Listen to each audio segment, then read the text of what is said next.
ternyata bocornya bukan 7 mili di bilik, tapi 1 senti atau 10 mili, dan ada hipertensi paru. Terus di rumah sakit itu Mansa eko lagi, ketahuan lagi yang lain, ternyata serambi jantungnya ada 3. Dia tuh mengalami namanya situs inversus, jadi memang semua organ dalamnya dia kebalik semua. Dia juga kidal anaknya.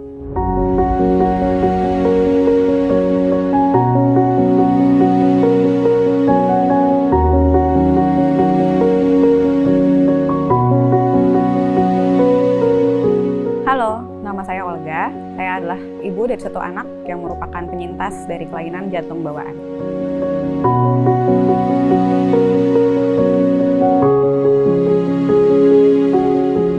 Jadi waktu aku hamil Mansa itu adalah kehamilan aku yang kedua. Yang pertama aku keguguran di usia 11 minggu, waktu itu belum ketahuan penyebabnya apa. Nah, saat hamil Mansa justru baru ketahuan ternyata aku punya kelainan rahim yang disebut dengan complete septate uterus. Jadi gampangnya rahim aku tuh kebagi 2. Kayak hidung kita kan sebenarnya 1 tapi ada tengah-tengahnya kemudian jadi 2 gitu. Nah, rahim aku tuh kayak gitu. Jadi Mansa itu di dalam rahim aku hanya punya setengah tempat di situ yang mengancam dia untuk mengalami keguguran hingga, aku lupa, kayaknya sekitar 40 hingga 60%. Jadi waktu itu tuh aku dibilang sama dokternya untuk jangan sampai Mansa beratnya lebih dari 3 kilo. Dan satu lagi tuh aku juga ada miom kebetulan. Akhirnya makin lagi tuh tempatnya Mansa makin sempit, yang udah setengah, jangan sampai kena sama miomnya yang kebetulan tempatnya itu juga nggak jauh-jauh banget dari tempat Mansa berada.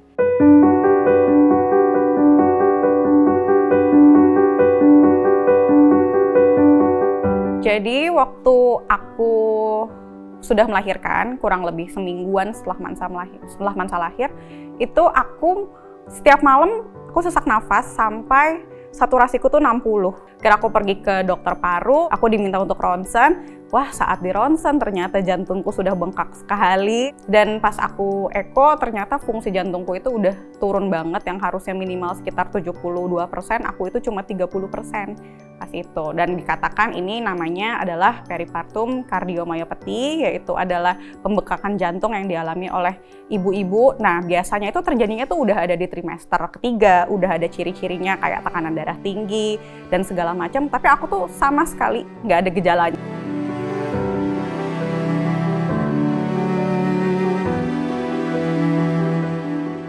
Aku nggak dirawat waktu itu, aku cuma dikasih obat waktu itu untuk 2 minggu, dan aku pas itu cuma minum, nggak semua obatnya aku minum, aku cuma minum obat yang memungkinkan aku untuk tetap menyusui. Karena Mansa itu nggak pernah menyusahkan, bahkan dari waktu dia di perut yang kayak tadi aku bilang, dia fighter banget dengan kondisi yang terbatas di dalam rahimku, dia bisa tumbuh dengan baik gitu, bisa lahir dengan baik.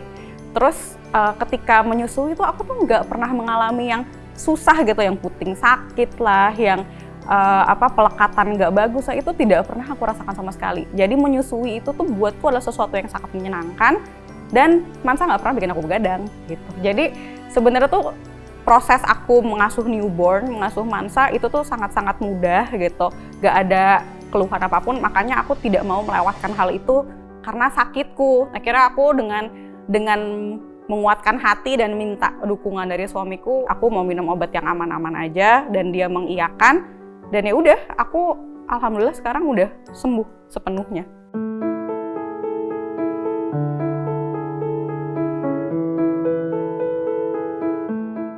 Jadi awal mulai Mansa bisa ketahuan punya kelainan jantung itu adalah berat badannya yang nggak naik-naik. Dia itu lahir dengan berat badan 2,9 kg, lalu sampai umur hampir 3 bulan itu beratnya nggak sampai 5 kilo. Kemudian dia, aku bawa ke dokter anak yang dia lahir, udah angkat tangan, dia juga bingung kenapa, disarankan ke dokter gastrohepatologi. Di sana dicek ginjal, di sana dicek pencernaan, hati, segala macam, normal. Kemudian kita ke dokter ginjal karena takutnya dia ada ISK, yang bener ternyata ada ISK, sudah pengobatan, kemudian berat badannya naik. Tapi kok pas itu cuma naik saat minum antibiotik, setelah itu dia nggak naik lagi. Akhirnya aku ke dokter radiologi untuk ngecek apakah jangan-jangan infeksinya belum selesai dan menyebar, tapi ternyata nggak ada, semuanya aman. Aku ke dokter laktasi, apakah aku yang salah sebenarnya, tapi semuanya baik-baik aja. Dan yang tersisa cuma dokter jantung yang belum aku periksa. Akhirnya aku nekat aja, aku langsung bikin janji untuk hari Sabtu ke dokter jantung. Dokter jantungnya bilang, saya sih nggak menemukan apa-apa ya Bu. Apakah mau di eko? Ya, eko lah, silahkan lah. Dan pas di eko itu, ya udahlah, dia ketahuan. Di situ ternyata dia ada kelainan jantung. Saat itu diagnosisnya yang baru ketahuan adalah bocor jantung VSD di biliknya sebesar 7 mili. Bener-bener pas banget umur 3 bulan ketahuannya.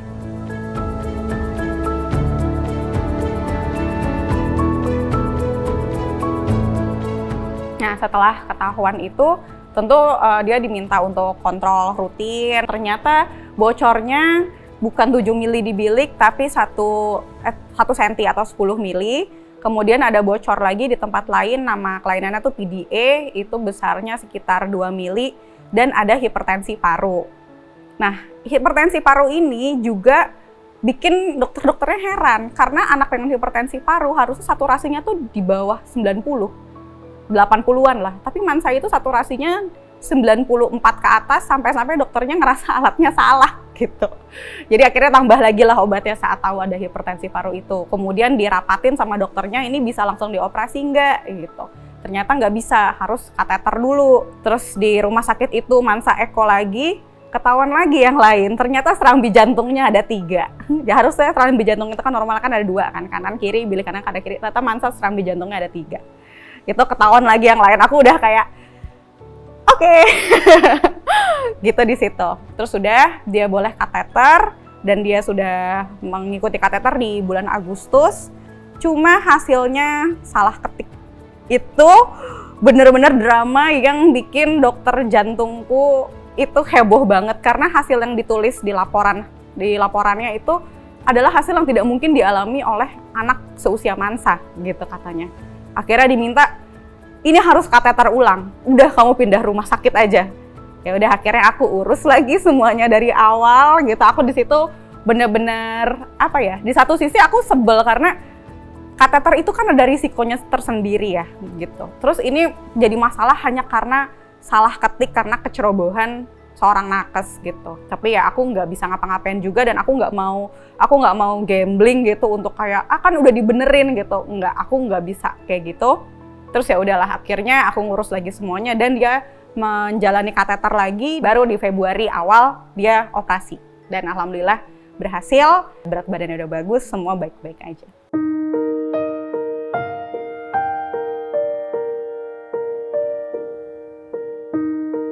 Dampaknya, nah ini mungkin juga takdir Tuhan kali ya. Jadi kalau misalnya serambi jantungnya ada 3, maka kan dia akan melewati proses lebih banyak tuh darahnya di jantung. Tapi karena bocornya besar sekali, jadi antara kesulitan dia berjalan dan darahnya jalan dan bocor di bilik jantung yang bikin jalannya ambles gitu, itu saling melengkapi gitu loh. Jadi mereka tuh saling bantu kelainan ini sebenarnya. Makanya dia nggak ada gejalanya tuh karena itu sebenarnya.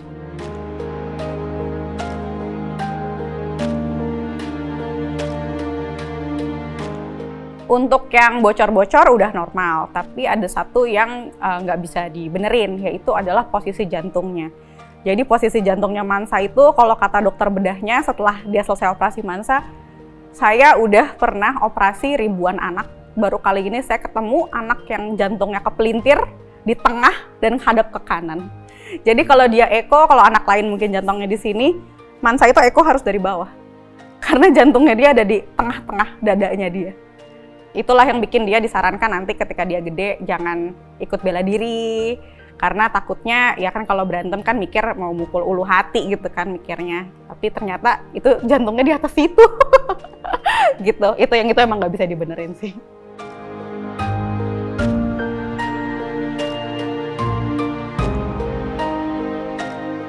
Nggak ngaruh sih, palingan dia tuh mengalami namanya situs inversus, jadi memang semua organ dalamnya dia kebalik semua. Dia juga kidal anaknya. Yang kanan di kiri, yang kiri di kanan.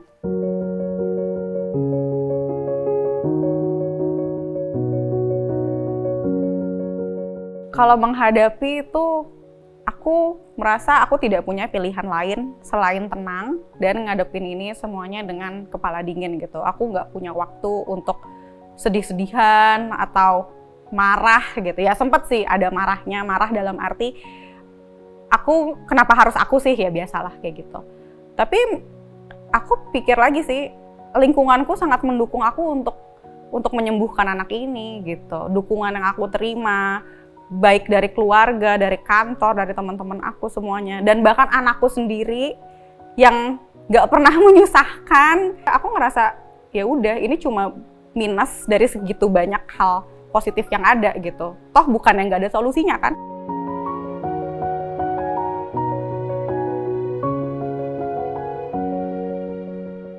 Iya, pasti dari suami. Wah, suami aku waktu itu pusing kali ya, udah istrinya sakit jantung, anaknya sakit jantung, ayah mertuaku waktu itu juga sakit jantung. Agak kasihan sih sebenarnya, cuma ya terimalah.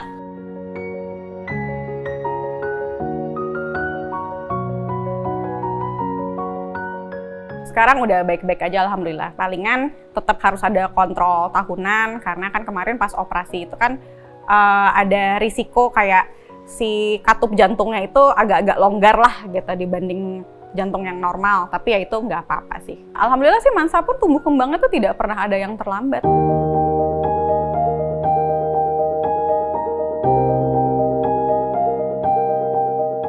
Kalau dulu sebelum operasi, iya, Mansa itu hampir tidak boleh aku izinkan keluar rumah. Bahkan ketika ada mbaknya yang baru masuk gitu, aku bilang, Mbak kalau mbak lagi sakit jangan masuk ya, karena ini anak kalau sakit biasa ntar ujungnya bisa mati. Aku langsung state ngomong kayak gitu. Jadi pas itu emang aku overprotective banget sih. Tapi sekarang ketika dia udah operasi, dia udah umurnya sekarang udah 2 tahun 4 bulan, aku udah nggak strict dulu, dan ayahnya tuh juga yang selalu udahlah nggak apa-apa, biarin aja, cobain aja.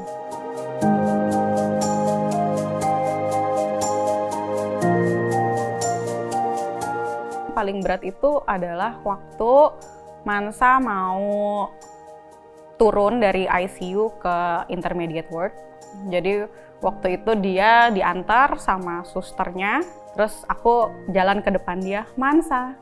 Itu dia dengan segala sisa kekuatan dan kesadarannya dia berusaha ngegapai aku sambil manggil-manggil, Bun, Bun, dan dia nangis di situ. Dan kondisinya adalah dia selama di ICU nggak pernah nangis. Dia nggak pernah, jadi panggil aku nangis kan, dia nggak pernah nangis. Jadi kebetulan ada temanku yang suster heart-kit, dia bilang, ini Mansa tuh nggak pernah rewel sama sekali loh di ICU.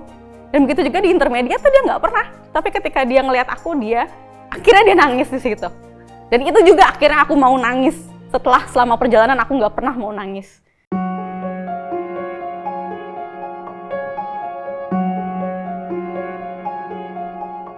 Kalau aku down ketika ngadepin proses kesana itu adalah ketika aku masih kerja. Dan waktu itu kami mengalami tech winter yang benar-benar bikin kami kerja rodi lah. Terus di satu titik itu adalah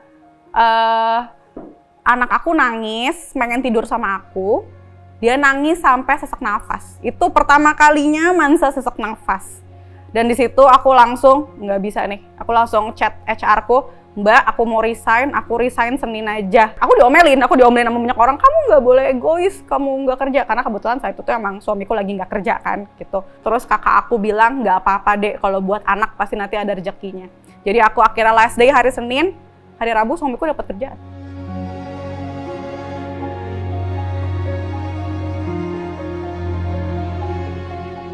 Aku sangat mengucapkan terima kasih karena udah mikirin aku di saat aku nggak mikirin diriku sendiri gitu. Terima kasih karena nggak pernah menghakimi, kemudian terima kasih karena paham bahwa ketika aku ngeluh atau aku dumel, itu tuh hanya satu bagian dari hidupku aja, tapi itu bukan bagian dari kepribadianku.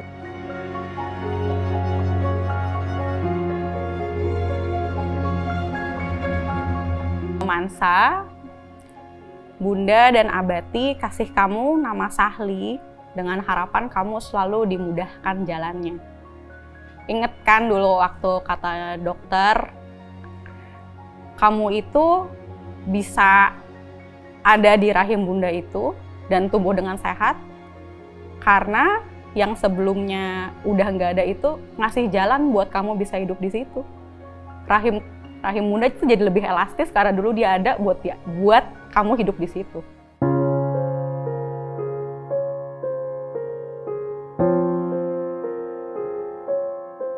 Buat diri sendiri sih mungkin nyari silver lining itu bagus sih. Itu yang keeping yourself alive until now juga kan gitu. Dari semua hal-hal yang terjadi lah. Cuma itu tidak berarti nggak mikirin diri sendiri. Jadi please banget ya, tolong kalau misalnya emang lagi butuh bantuan tuh ngomong. Kalau lagi kesal tuh ngomong. Jangan tau-tau masuk IGD.